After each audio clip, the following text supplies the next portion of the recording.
Publicado em Paris, em 18 de abril de 1857, o Livro dos Espíritos é o marco inicial de uma nova fase da evolução humana. O Espiritismo baseia-se na solidez deste livro, na credibilidade e sabedoria de suas fontes espirituais, na pureza de sua moral evangélica, nos meios de transmissão mediúnica e na coerência de suas revelações. A característica essencial de qualquer revelação tem que ser a verdade. Revelar um segredo é tornar conhecido um fato. Se é falso, já não é um fato e, portanto, não existe revelação.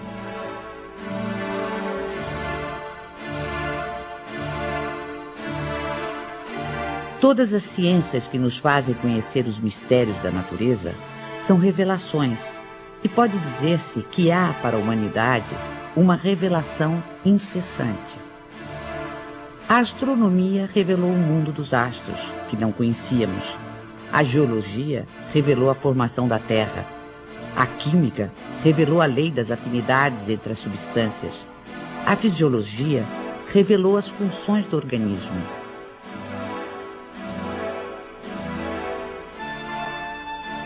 Copérnico, Newton, Galileu, Laplace e Lavoisier foram reveladores. O Espiritismo, dando-nos a conhecer o mundo espiritual que nos cerca e, por conseguinte, o nosso destino depois da morte, é uma verdadeira revelação na acepção científica da palavra. A revelação espírita é de origem divina e de iniciativa dos espíritos, sendo a sua elaboração fruto do trabalho humano.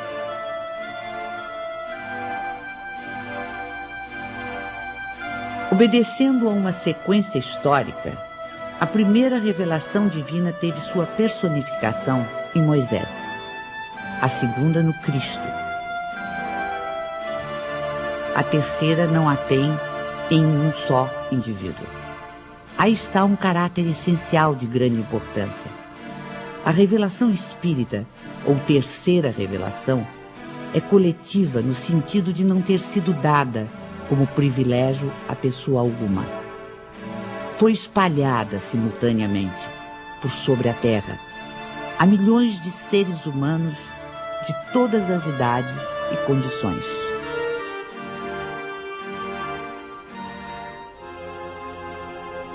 As revelações de Moisés e de Cristo, sendo resultado do ensino pessoal, apareceram num só ponto em torno do qual a ideia se propagou pouco a pouco.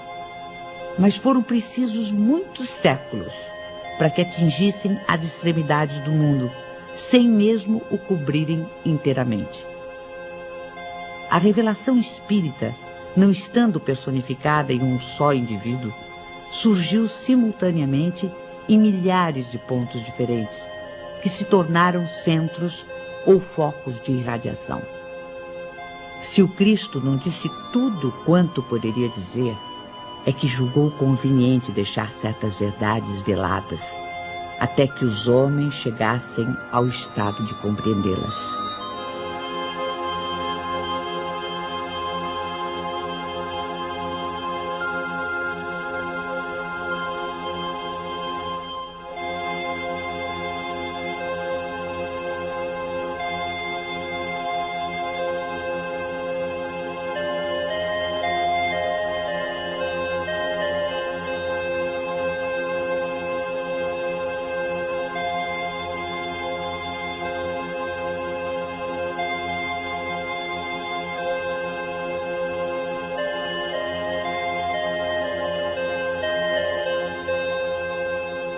Mas quem toma a liberdade de interpretar as escrituras sagradas?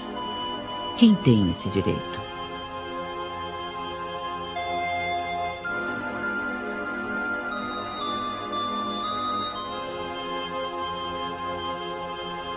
Neste século de emancipação intelectual e de liberdade de consciência, o direito de exame pertence a todos, cientistas, religiosos, filósofos e pesquisadores.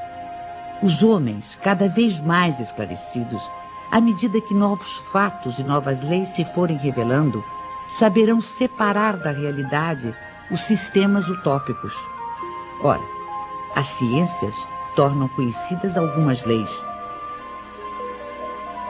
O Espiritismo revela outras. Todas são indispensáveis à inteligência dos textos sagrados de todas as religiões, desde Confúcio e Buda até o cristianismo. Um último caráter da revelação espírita é que, apoiando-se em fatos, tem que ser, e não pode deixar de ser, essencialmente progressiva, como todas as ciências de observação. Caminhando de par com o progresso, o Espiritismo jamais será ultrapassado. Se uma verdade nova se revelar, ele a aceitará.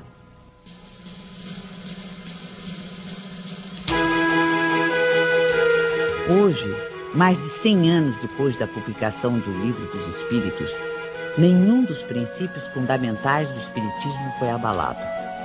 Todos permanecem intactos. E isso num século em que o mundo sofreu radicais transformações em todos os campos do conhecimento.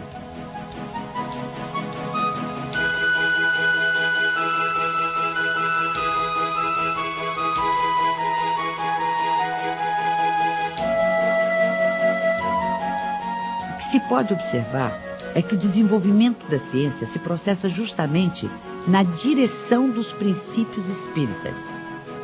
O exemplo mais recente está nos jornais. Depois do átomo e de todas as suas subdivisões, os cientistas acabam de dar mais um passo no estudo do microcosmo. Agora, com o anúncio oficial da descoberta do top quark, a partícula mais fundamental da matéria. Esta conquista científica, que ajudará a entender planetas, estrelas, galáxias e a própria vida, vem confirmar ensinamentos que já nos haviam sido antecipados pelo capítulo 2º de O Livro dos Espíritos, sobre os elementos gerais do universo e as propriedades da matéria.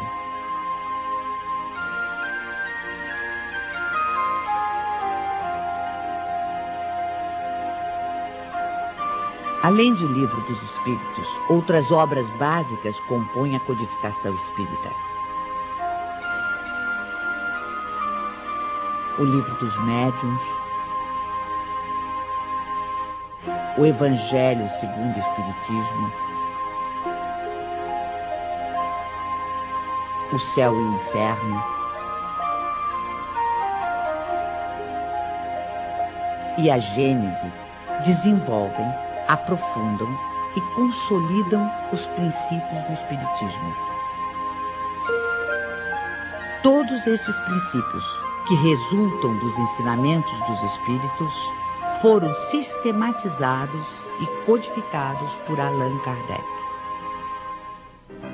Hippolyte Léon Denisard Rival, que mais tarde viria a adotar o pseudônimo de Allan Kardec, nasceu na cidade de Lyon, na França, no dia 3 de outubro de 1804. Com a idade de 10 anos, seus pais o enviaram para estudar em Yverdon, na Suíça, onde se localizavam um dos institutos de ensino mais famosos e respeitados em toda a Europa. Fundado pelo educador suíço Johann Pestalozzi, o instituto era uma espécie de escola modelo, admirada pela aristocracia, altas personalidades políticas, científicas, literárias e filantrópicas.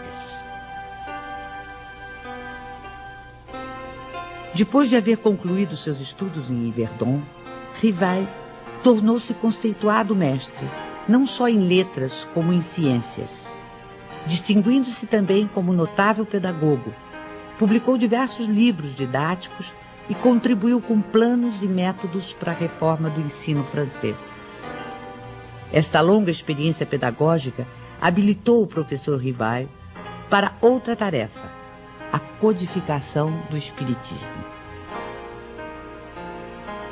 Aos 65 anos incompletos, vitimado por um aneurisma, Allan Kardec faleceu em sua casa enquanto trabalhava.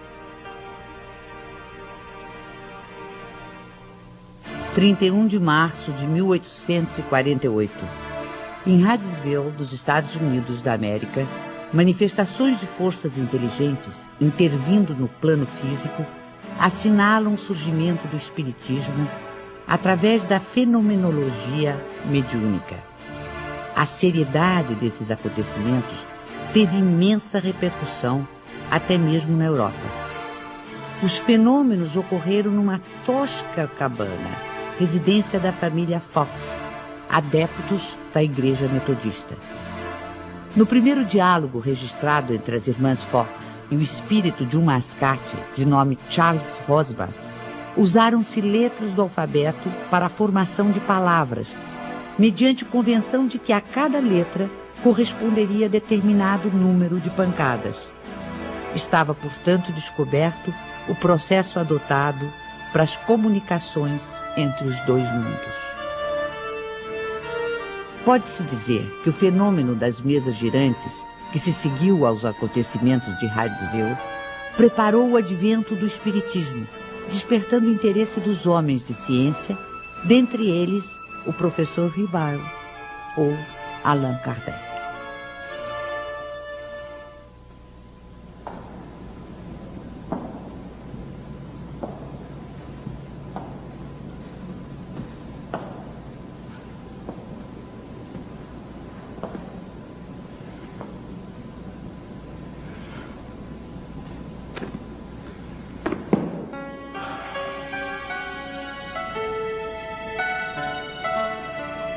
Foi em 1854 que pela primeira vez ouvi falar das mesas girantes. Encontrei um dia o magnetizador, o Sr. Fortier, que conhecia desde muito tempo. Disse-me ele que já não eram somente as pessoas que podiam se magnetizar, mas também as mesas, conseguindo-se que elas caminhassem e girassem à vontade. O fato não me pareceu radicalmente impossível. O fluido magnético, que é uma espécie de eletricidade, pode perfeitamente atuar sobre corpos inertes e fazer que eles se movam.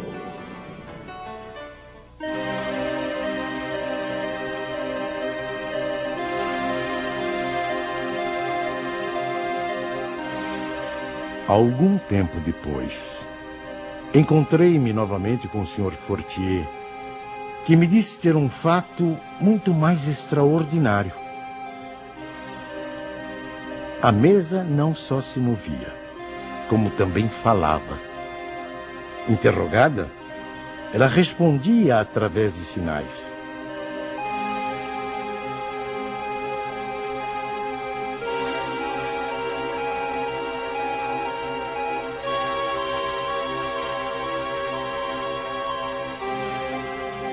Eu estava, pois, diante de um fato inexplicado, aparentemente contrário às leis da natureza e que a minha razão repelia. Sabia apenas que as experiências eram realizadas em presença de pessoas honradas e dignas de fé.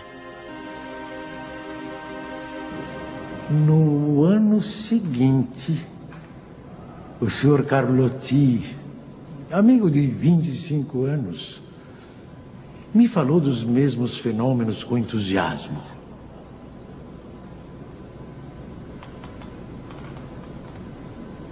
Foi ele o primeiro a me mencionar a intervenção dos espíritos. E me contou tantas coisas surpreendentes que, longe de me convencer, me aumentou as dúvidas.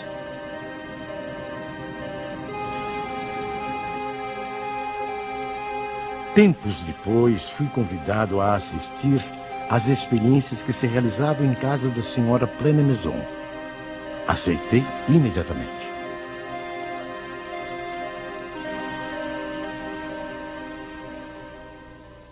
Foi aí que, pela primeira vez, presenciei o fenômeno das mesas que giravam, saltavam e corriam. Assisti então a alguns ensaios muito imperfeitos da escrita mediúnica.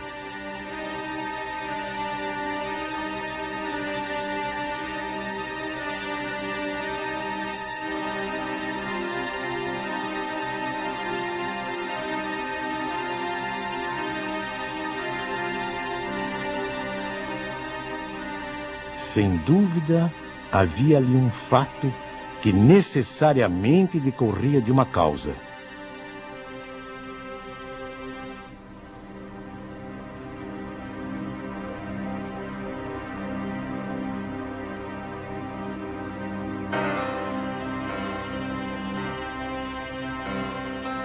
Foi nessas reuniões que comecei os meus estudos sérios de espiritismo. Menos ainda por meio de revelações do que de observações. Apliquei a essa nova ciência, como o fizera até então, o método experimental. Nunca elaborei teorias preconcebidas. Observava cuidadosamente, comparava, deduzia consequências. Dos efeitos, procurava remontar as causas por dedução e pelo encadeamento lógico dos fatos.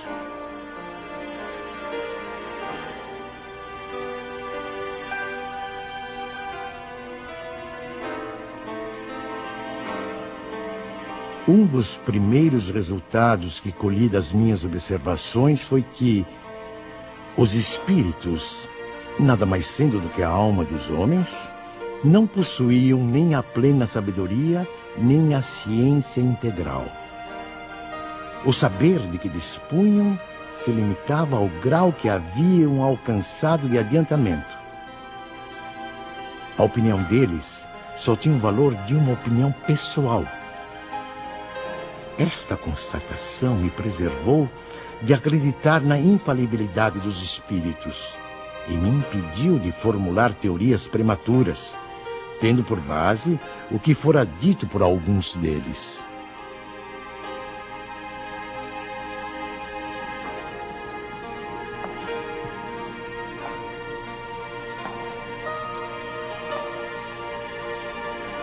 O simples fato da comunicação com os espíritos,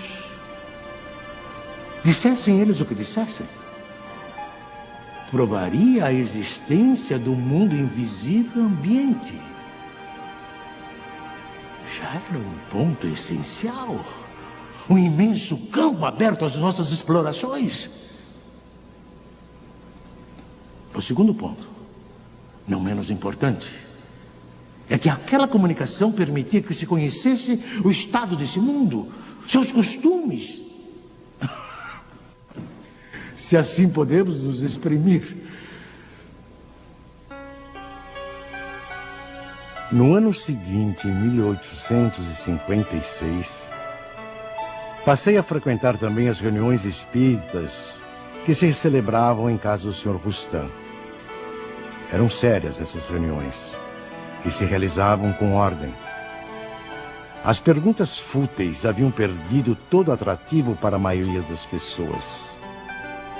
Quanto a mim, ia obtendo a resolução dos problemas que me interessavam, do ponto de vista da filosofia, da psicologia e da natureza do mundo invisível. Levava para cada sessão uma série de questões preparadas e metodicamente dispostas. Pouco a pouco, as sessões iam assumindo caráter muito diverso. Entre os assistentes contavam-se físicos, matemáticos, estudiosos e cientistas das mais diferentes áreas do conhecimento humano. Todos formulando perguntas, aprofundando temas e questões.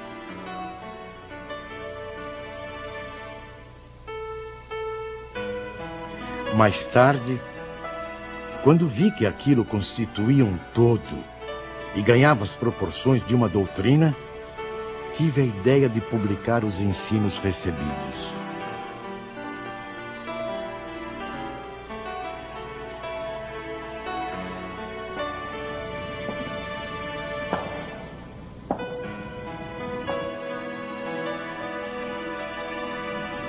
O meu trabalho, em grande parte, já estava concluído e tinha as proporções de um livro.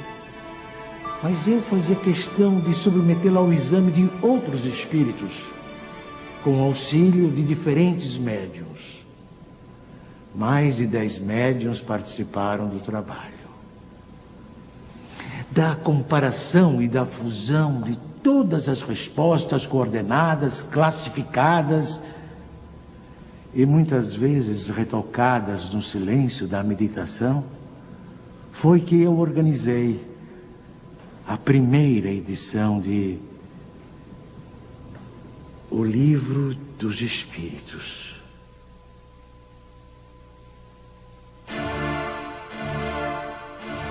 O Livro dos Espíritos foi elaborado através do diálogo, uma das formas mais livres e ricas da tradição filosófica.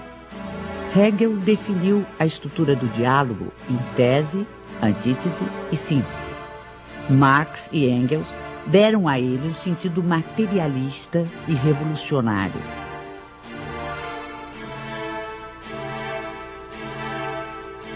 Em vez de enfatizar as contradições, os conflitos e as lutas dos opostos, a dialética espírita prefere a compreensão, a união dos contrários, o entendimento que conduz ao progresso. Pela primeira vez surge uma comunicação como esta. O mundo do desconhecido se vai revelando ao ser humano, que passa a poder avaliar, de modo objetivo e racional, o sentido maior de sua existência terrena, a importância do cumprimento das responsabilidades assumidas, a finalidade do aprendizado individual e coletivo para o aperfeiçoamento de todos e de cada um, sem exceção.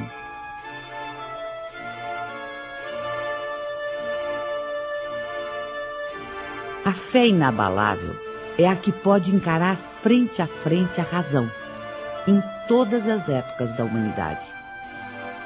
É aí que reside a principal força do Espiritismo. Força que não fica apenas circunscrita ao plano filosófico, mas que também se estende aos planos científico e religioso. Científico, porque o Espiritismo é uma ciência que demonstra experimentalmente a existência da alma e sua imortalidade. O diálogo ou intercâmbio mediúnico entre o mundo espiritual e o mundo corporal vem a abrir uma nova era nos estudos espirituais.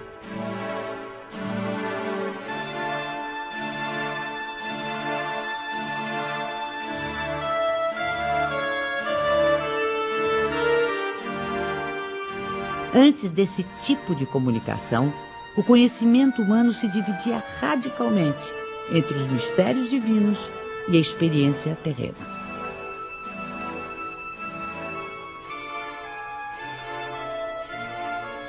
A dialética espírita modifica essa ordem de coisas, mostrando a possibilidade de tratarmos os temas espirituais através da mesma razão que aplicamos às questões materiais. Assim, o Livro dos Espíritos se apresenta como um marco definitivo. Antes dele, tínhamos o espiritualismo utópico. Com ele, e depois dele, dentro dos ensinamentos da doutrina, temos o espiritualismo científico.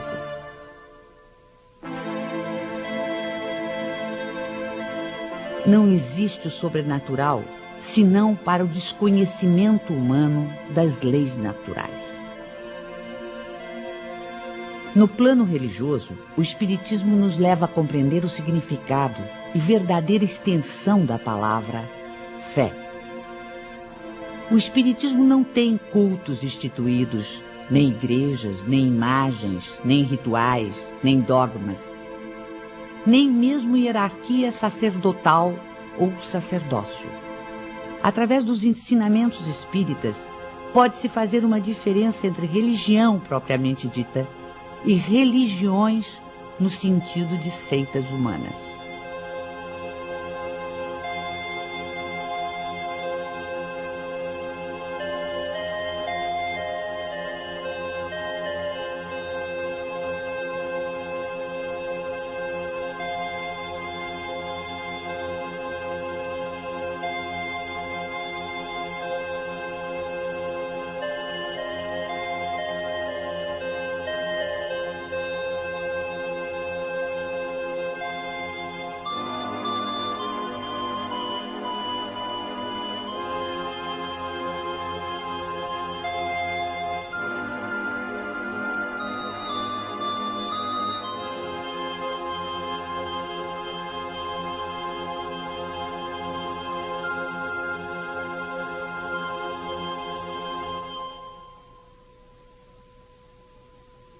Em vez do culto, temos a prece, que é o mais belo dos diálogos, o mais íntimo, o mais simples e, ao mesmo tempo, o mais sublime.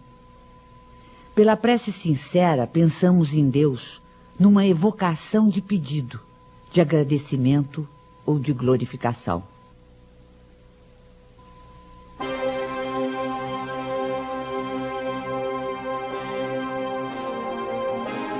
A história da ideia de Deus mostra-nos que ela sempre foi relativa ao grau de intelectualidade dos povos e de seus legisladores. Na antiguidade, Júpiter empunhava o raio, Apolo conduzia o sol, Netuno senhoreava os mares, mas se de um lado a ignorância havia humanizado Deus, a ciência lhe confere dimensão mais inteligente e, portanto, mais próxima dos atributos da divindade.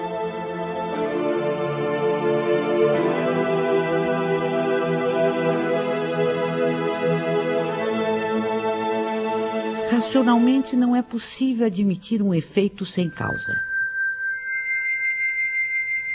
Olhando o universo imenso, a ordem e harmonia a que obedece a marcha dos mundos inumeráveis,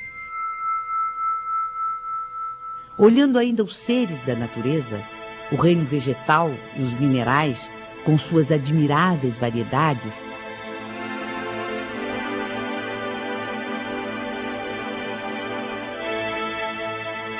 sondando também no mundo microscópico, com incontáveis formas unicelulares, toda essa imensidão, profusão e beleza nos obriga a crer em Deus como causa necessária.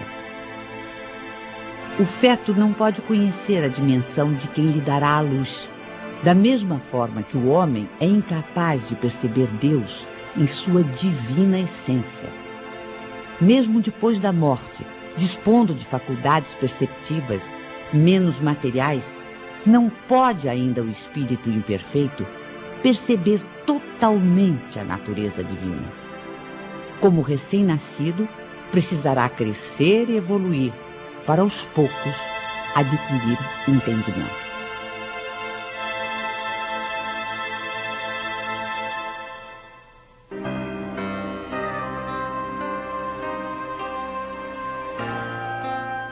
No estágio evolutivo em que se encontra, é pelo sentimento, mais do que pelo raciocínio, que o homem pode compreender a existência de Deus.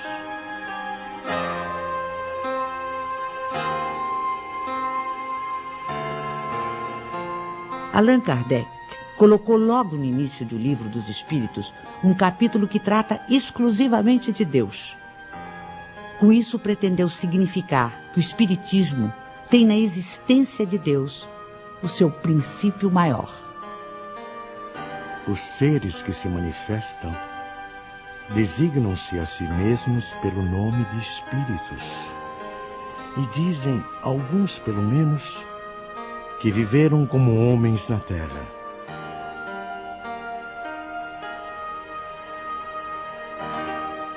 Os principais ensinamentos que eles nos transmitiram.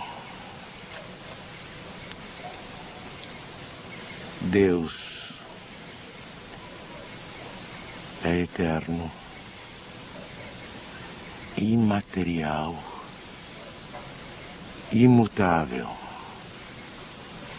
único, todo-poderoso, soberanamente justo e bom.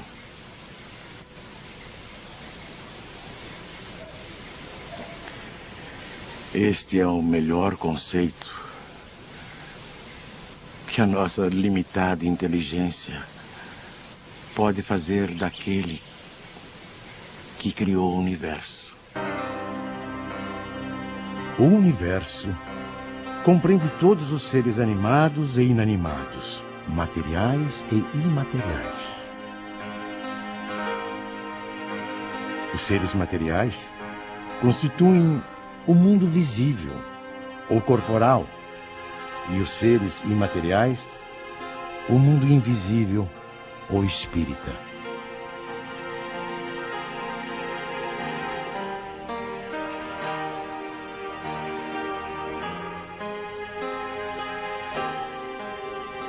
O mundo espírita é o mundo normal, primeiro, eterno.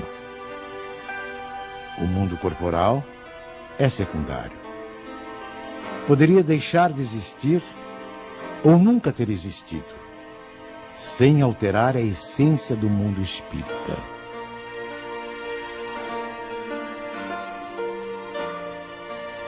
Os espíritos revestem temporariamente um invólucro material, perecível, e sua destruição pela morte os devolve à liberdade.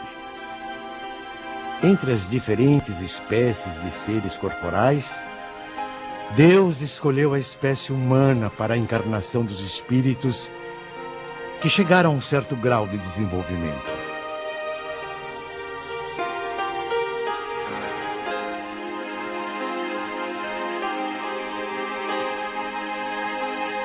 A alma é um espírito que encarnou e, portanto, um ser imaterial e individual que reside em nosso corpo e a ele sobrevive. Antes de se unir ao corpo, a alma é um dos seres inteligentes que povoam o mundo invisível. Ao revestir temporariamente um invólucro carnal, a alma adquire as condições materiais para se purificar e se esclarecer. A união da alma com o corpo começa na concepção, mas só se completa com o nascimento. O homem tem assim duas naturezas. Pelo corpo, participa da natureza dos animais, dos quais possui os instintos e o mesmo princípio vital. Pela alma, participa da natureza dos espíritos.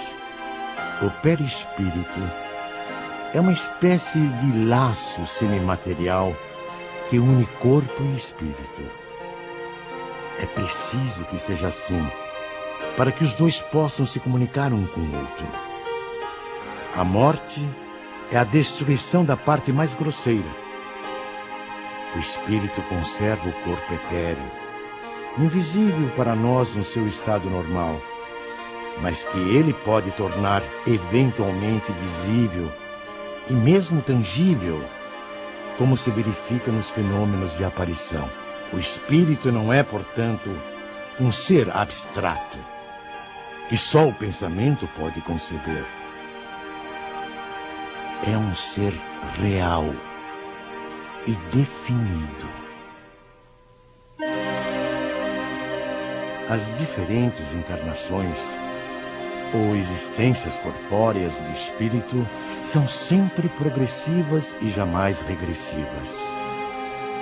Mas a rapidez do seu progresso depende dos esforços que ele faça para chegar à perfeição. A vida terrena seria assim uma espécie de escola, em que os alunos, embora nunca regridam às séries anteriores, são obrigados a repetir de ano até compreenderem o que lhes foi ensinado. Sem as sucessivas provas das vidas corporais, não haveria justiça. Por isso, todos contamos muitas existências. O principal objetivo da reencarnação reside no melhoramento progressivo da humanidade. A influência dos espíritos sobre os nossos pensamentos e atos é indiscutível. Pensar é vibrar, é entrar em relação com o universo espiritual que nos envolve. Conforme as emissões mentais de cada ser, os espíritos poderão colaborar com ele em seus esforços de progresso ou conduzi-lo à sua ruína. Nada mais natural que se consiga harmonia e felicidade quando a emissão mental for equilibrada e positiva. ou infortúnios e aflições se o pensamento for desequilibrado e doentio. A força e o trabalho da mente estão na base de todas as transformações pessoais e coletivas da humanidade. Porque nós, indivíduos e povos, realmente evoluímos em profunda comunhão telepática com todos aqueles espíritos encarnados ou desencarnados que se afinam conosco. A sobrevivência da alma e a possibilidade dos espíritos se comunicarem está amplamente demonstrada pelos fatos espíritas, investigados com todo o rigor científico por numerosos e eminentes sábios e investigadores do século passado e deste século. A proibição mosaica de evocar os mortos já não se justifica em nossos dias. O intercâmbio espiritual ou mediúnico, praticado pelo espiritismo, se faz pelo predomínio da razão e da ciência e tem como principal finalidade a elevação espiritual e o aperfeiçoamento dos espíritos encarnados e desencarnados com base nos sentimentos de solidariedade e de fraternidade.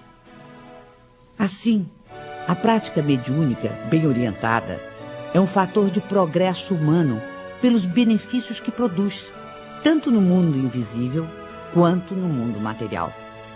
Repelir as comunicações dos espíritos é repudiar o meio mais poderoso de instruir-se pela iniciação nos conhecimentos da vida futura. Todo aquele que sente, num grau qualquer, a influência dos espíritos é, por esse fato, médium. Essa faculdade é inerente ao ser humano, não constitui, portanto, um privilégio exclusivo. Atraímos os espíritos que se afinam conosco, tanto quanto somos por eles atraídos. Quando desenvolvido, o dom mediúnico que gratuitamente recebemos de Deus deve ser utilizado gratuitamente. O médium de elevados princípios morais, que encontra na vivência evangélica a sua conduta de vida, cumpre o exercício da mediunidade com trabalho e paciência, e a ele se dedica exclusivamente por amor.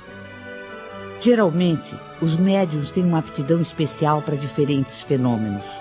Os tipos de mediunidade são tão variados quantas são as espécies de manifestações. A escrita manual é o mais simples e o mais completo meio de comunicação. É por este meio que os espíritos revelam melhor sua natureza e o grau do seu aperfeiçoamento ou de sua inferioridade. Os espíritos evoluídos nos ensinam que o ser humano que se liberta da matéria, por não priorizar as futilidades mundanas e por cultivar o amor ao próximo, aproxima-se da natureza espiritual.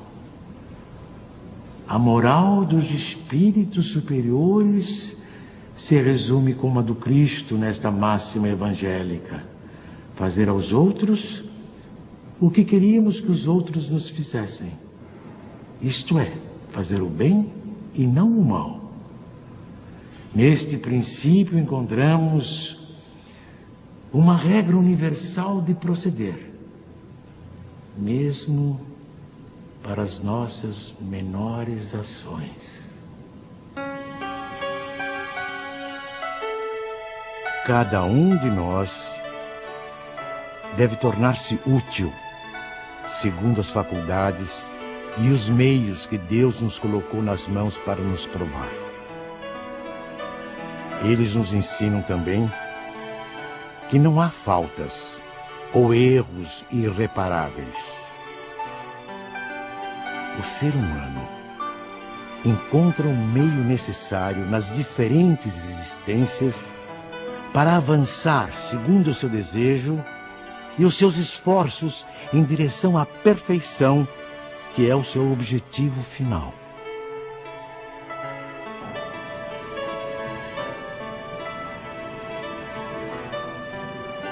Este é o resumo da doutrina espírita,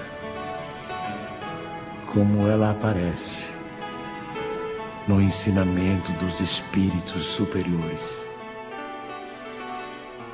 O espiritismo, que apenas acaba de nascer, ainda é muito pouco compreendido em sua essência por grande número de adeptos. Mas posso imaginar uma associação ou sociedade em que seus componentes se reúnam com o propósito de se instruírem e não na expectativa de presenciarem fenômenos extraordinários. Uma associação indissolúvel, onde haja confiança mútua e recíproca benevolência. Uma associação que exclua o constrangimento que nasce da suscetibilidade, do orgulho que se irrita à menor contradição e do egoísmo que só se interessa por si. Esses grupos, correspondendo-se entre si, visitando-se, permutando observações, podem, desde já, formar o núcleo básico que um dia reunirá todas as opiniões, unindo os homens no mesmo sentimento de amor e de fraternidade cristã.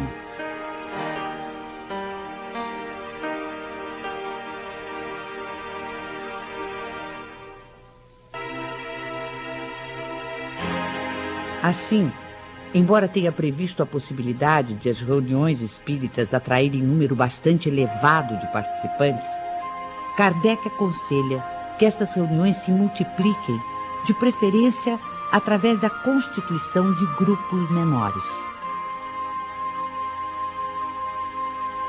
Espalhados por todo o mundo, os centros espíritas constituem-se em abençoadas escolas. São centros de estudo, de fraternidade, de oração e de trabalho.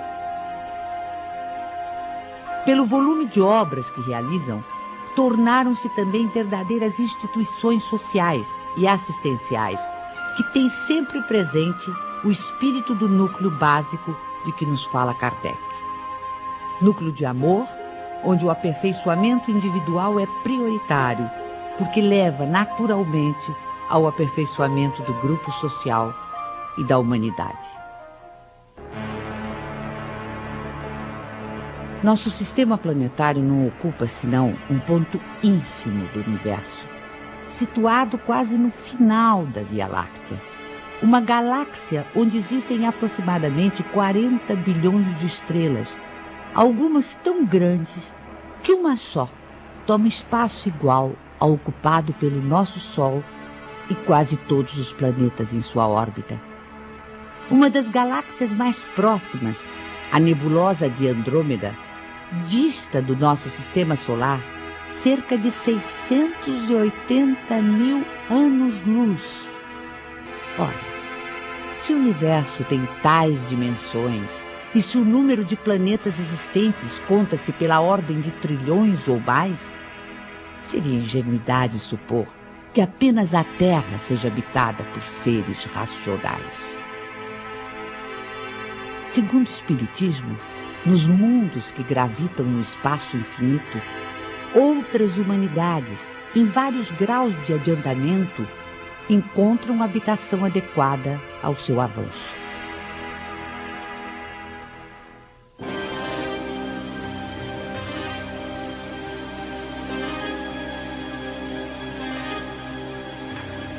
Dentre os mundos inferiores, encontra-se a Terra, com suas expiações e provas, com seus extremismos políticos, intolerâncias ideológicas, fanatismos religiosos e injustiças sociais.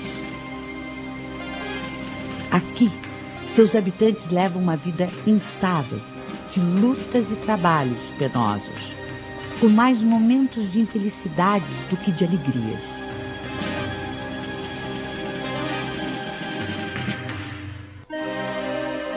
A época atual é de transição, época em que convivem os espíritos de vários níveis de adiantamento. Assistimos à partida de uns e a chegada de outros. A evolução é contínua. Em cada criança que nascer, em vez de um espírito atrasado e inclinado ao mal, que antes nela encarnaria, virá um espírito mais adiantado e propenso ao bem.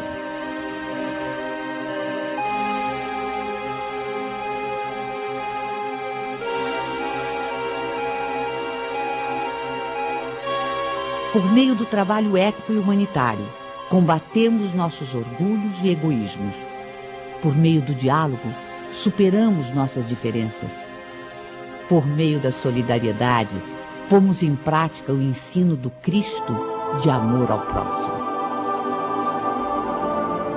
Esta é a destinação imediata da Terra. Planeta de regeneração. Continuando no seu progresso ininterrupto, a Terra e sua humanidade ascenderão a planos cada vez mais altos, até a perfeição a que todos os mundos e seres estão predestinados.